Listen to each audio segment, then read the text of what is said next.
Muito bem, a gente fala agora sobre a indústria do calçado de Birigui, um assunto importante no momento de pandemia, a geração de emprego, o futuro do calçado da nossa cidade. Antes, durante e depois da pandemia, ao nosso lado está o Renato Ramírez, ele que é o presidente do SINB, o Sindicato das Indústrias do Calçado e Vestuário de Birigui, que vai bater um papo conosco para a gente entender um pouco mais sobre essa situação. Renato, muito obrigado por aceitar o nosso convite. Imagina, Wesley, é um prazer estar aqui com vocês. A gente sabe que o setor do calçado sempre foi muito importante para a nossa cidade, não seria diferente no momento de pandemia. Qual que é o balanço? Eu sei que a gente fez várias entrevistas de março do ano passado, agora. A gente está num momento de vacina, mas também de muitos casos da doença e as indústrias sofrendo pelo fechamento do comércio.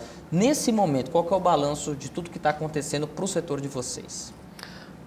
Dentro do setor calçadista, nós tivemos um momento que foi o início, onde tudo era desconhecido. Neste momento, todo mundo em casa, tudo parado, até entender um pouco mais sobre o que estava acontecendo. Mas foi rápido. Em agosto, nós já estávamos numa ascensão. E isso foi até novembro, numa velocidade que não esperávamos. A recuperação foi rápida do setor. Até porque dentro do Birigui é a capital nacional do calçado infantil.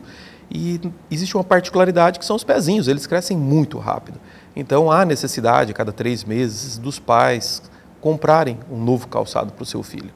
E isso o calçado se torna basicamente infantil, um produto essencial hoje dentro da cadeia. E rapidamente nós tivemos a nossa retomada. Só que com a variante e o novo momento, o setor que já estava se recuperando sofreu novamente. E isso foi um grande baque para o setor, para a nossa economia.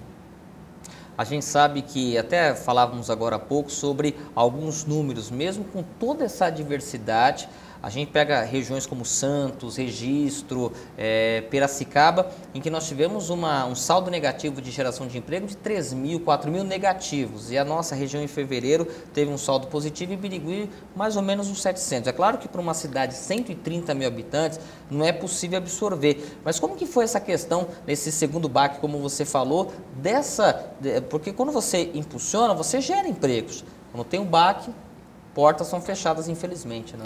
Sim, nós temos outros setores importantes em nossa cidade e esse setor eles estão em ascensão também, porque são produtos de necessidades.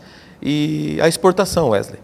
A exportação ainda está sendo, vamos dizer assim, uma porta, um dos pilares de sustentação e vem segurando uma boa parte das empresas. Isso reflete na geração de alguns empregos para as empresas exportadoras. Mas todas elas seguem esse caminho ou é ainda... Eu me lembro há 20 anos atrás, nós tínhamos uma exportação enorme, aí veio o mercado chinês, aí os impostos estavam complicados, aí o governo do estado melhorou um pouquinho. Esse melhorar um pouquinho já funcionou na prática? Funciona, funciona. O nosso trabalho hoje é de implantar a cultura exportadora em nosso município. Nós temos hoje diversas empresas que, a maioria dos nossos empresários, eles vieram, Wesley, assim como eu, do chão de fábrica. Então, tudo é uma evolução. E o SINB ele tem esse papel de participar dessa evolução. E hoje nós estamos com consultores inclusive, trabalhando dentro de uma plataforma com um grupo de empresários para incluir esses empresários dentro do cenário internacional. Nós sabemos que cada região tem a sua particularidade, a sua língua, os seus costumes. Não é algo simples e isso assusta os nossos empresários. Mas nós estamos para quebrar esses paradigmas que todos podem exportar.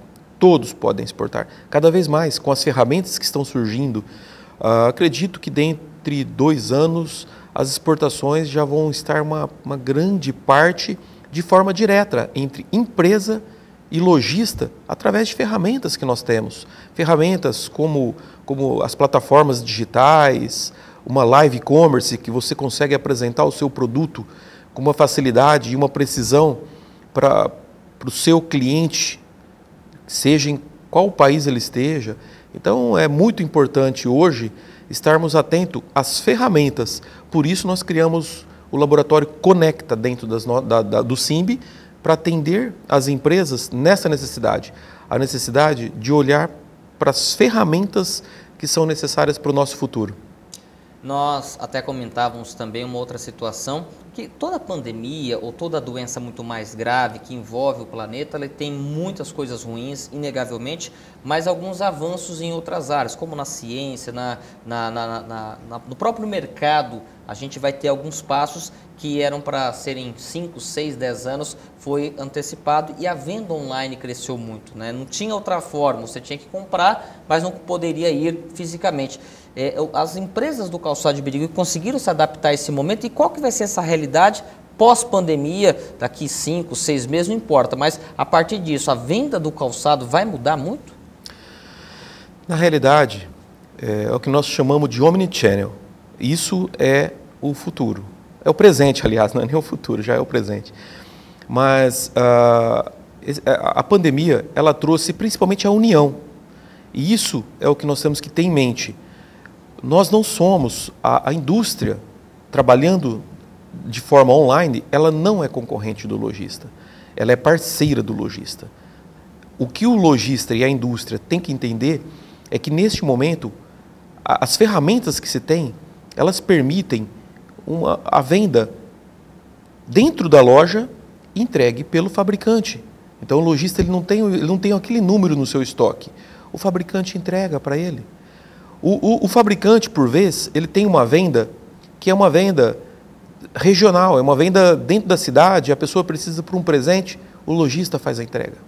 Então isso é o que está acontecendo já.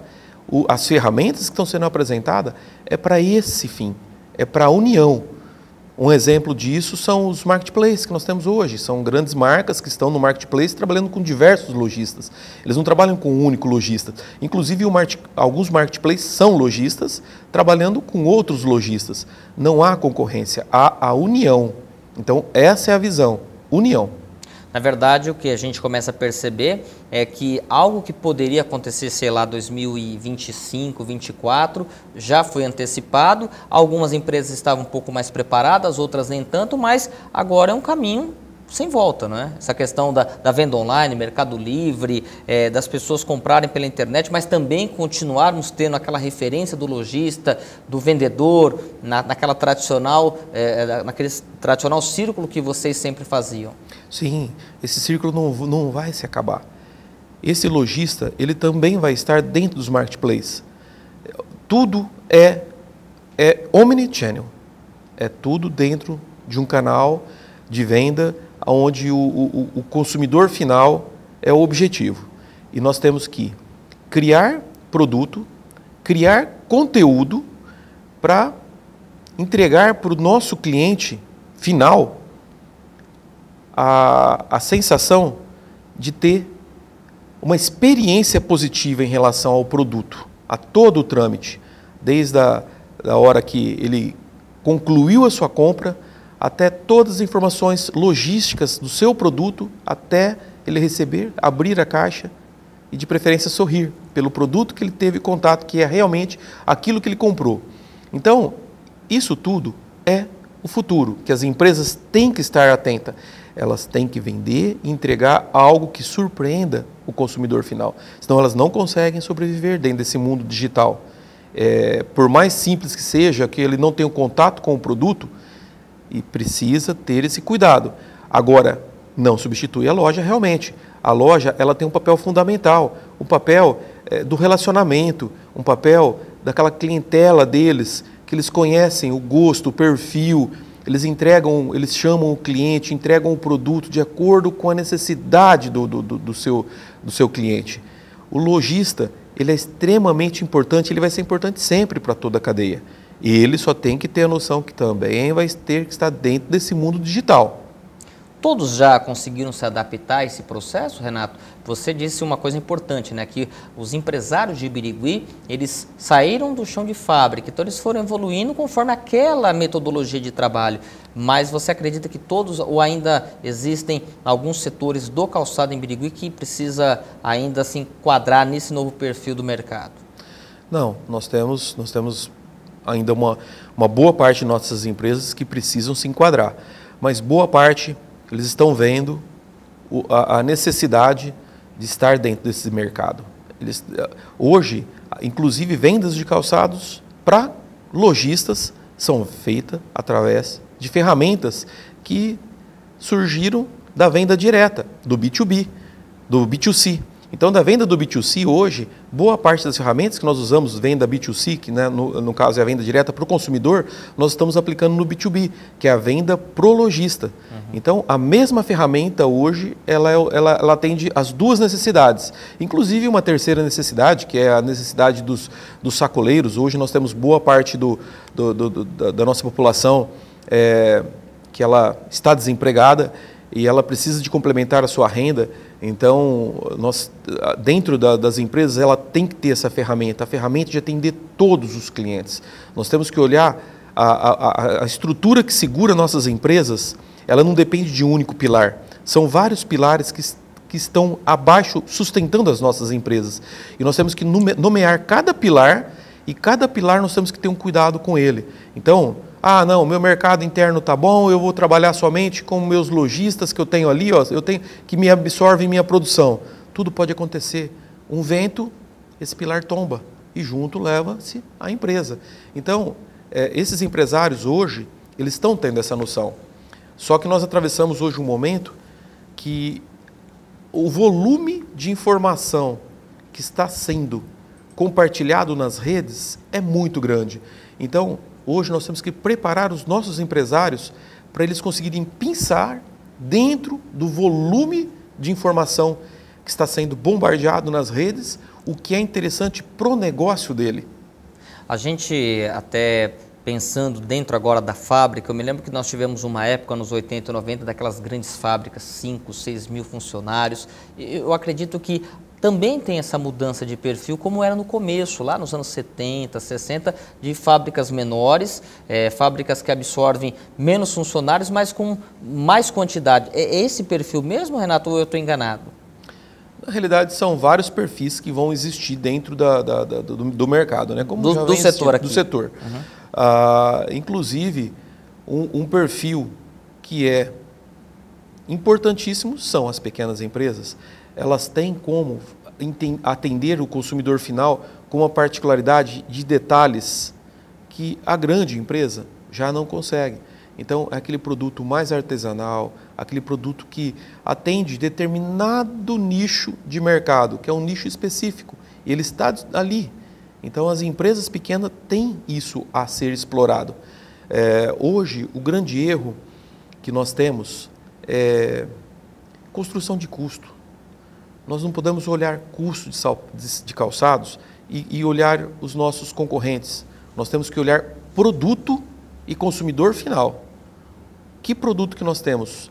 Que valor percebido esse produto tem? Qual que é o valor percebido? Então, isso alimenta e faz o crescimento das pequenas empresas, pequenas e médias empresas. É o valor percebido do produto que ele constrói, não é o comparativo simplesmente do concorrente. Porque ali dentro ele pode estar trabalhando com diferentes materiais que proporcionam melhor conforto, proporcionam riqueza de detalhes que o outro concorrente não tem. Ele não vai conseguir chegar naquele preço. Então, existe as empresas que trabalham em cima de volume, as empresas que trabalham em cima de algum detalhe, alguma coisa que seja importante para o consumidor, para o cliente final. Renato, você que está no circuito com outros sindicalistas, com outros presidentes de associações, ligados até inclusive na política, para as pessoas que estão nos acompanhando em casa, que às vezes estão desempregadas, que foram demitidos do setor, os empresários que estão numa situação mais complicada nesse momento, Qual que é a palavra assim que você poderia trazer de uma esperança ou daquilo que pode acontecer com o setor? Eu sei que ninguém tem uma bola de cristal, mas existem as conversas, existem as expectativas, né, para um segundo semestre ou até mesmo para o fechamento do primeiro semestre de 2021 em todos os setores, acredito que no calçado também, de Birigui, de Franca, de Jaú, do Rio Grande do Sul. Bom, a primeira palavra é tudo passa. Eu acho que essa palavra é fundamental. Na nossa vida, tudo passa. Nada é para sempre, né? Nada é para sempre, tudo passa. Nós temos que ter a perseverança de lutar por aquilo que acreditamos. E a economia, ela vai mudar. Ela vai mudar. Na primeira parte, na primeira pandemia, vamos dizer assim, na primeira cepa, na primeira... O nosso ministro da Economia, ele sempre disse, inclusive participei pessoalmente com ele, e ele sempre disse, olha, nós vamos ter uma recuperação em V. E isso aconteceu. Hoje, ele vende de novo esse mesmo texto. Nós vamos ter uma recuperação em V. Então, vamos acreditar, vamos continuar o nosso trabalho, vamos olhar tudo que tem de inovação, o que nos permite estar vivo, a passar dia a dia, a estar simplesmente atravessando por esse momento, junto com o nosso time, com os nossos colaboradores. Depois, nós vamos para o nosso voltar ao nosso crescimento. E é engraçado isso mesmo, quando eu falo engraçado no sentido de algo positivo, porque quando nós tivemos aquele momento mais tranquilo, a partir de junho, julho, muitos falavam, não, vai demorar muito, e foi uma coisa assim, muito positiva, sabe? Subiu, e aí veio a nova cepa, caiu novamente. Então, mesmo com tudo isso, você acredita que assim que nós tivermos uma vacinação em massa, quando nós tivermos uma segurança, também acredita-se que vai ser de novo esse boom, quem sabe, de uma economia não parecido com aquilo que a gente vivia em 2019, mas um pouco melhor? Sim, eu acredito que a recuperação vai haver. O setor ele vem sinalizando isso. Inclusive, existe os dados que estão agora, inclusive ontem eu estive em contato com o presidente da Bicalçados e em uma conversa, as nossas exportações nesse mês, ela teve um crescimento. Verdade. Então, os países que já estão saindo desse momento, passando por esse momento, já estão comprando. E o produto brasileiro, o produto de Birigui, hoje, ele tem uma particularidade em relação ao produto de outros continentes, vamos assim dizer. Nós temos uma qualidade de produto. O pessoal sabe fazer calçado em Birigui, infantil, como ninguém. Então, o que nós temos que fazer agora é levar alguns pontos que deixem Birigui como uma cidade que dispensa um comentário. Como, por exemplo, a identificação geográfica é algo que é reconhecido no mundo. Então, assim que o Birigui tiver o selo da identificação geográfica, isso é reconhecido no mundo. Agenda 2030. A Agenda 2030, ela dispensa várias certidões que nós temos que apresentar para os nossos clientes no mundo. Então, esse trabalho que nós estamos fazendo de inserir o nosso polo dentro das ferramentas, das certificações internacionais, vai fazer com que as nossas empresas, elas não trabalhem em cima de uma rua, simplesmente de mercado, que exista uma avenida de mercado, que é o mundo. E hoje nós temos condições de produto para atender hoje. E as ferramentas estão aí, surgindo todo dia a dia. Então nós temos que estar atentos às ferramentas, porque a abertura já aconteceu, isso já está acontecendo. Então nós temos que estar olhando as ferramentas e aproveitando esse momento com os produtos que nós temos hoje, que são fantásticos. Os nossos empresários, é como eu falei, eles vêm de chão de fábrica, eles sabem fazer calçados como ninguém. Eu acredito que os produtos que eu compro como referência no mundo, eu compro produtos de várias partes do mundo como referência para análise, né, da concorrência, e é incrível. Os produtos de Birigui são diferenciados. Quando você fala sobre esse selo, para quem está nos acompanhando em casa, é como uma cidade que quer ser instância turística, ou quer ter esse selo para ser oficializada. Exatamente. Como aquela cidade instância turística. Então, no nosso caso, nós levantamos a bandeira capital nacional do calçado infantil, mas oficialmente, né, nós precisávamos evoluir um pouco mais. Isso, nós precisamos desse selo. E esse selo é como, vou citar um exemplo bem claro, conhecido por todos, que todo mundo comenta, vinho do Porto. O vinho do Porto não é uma marca, o Porto não é uma marca. O Porto é uma região que produz um vinho com determinadas características.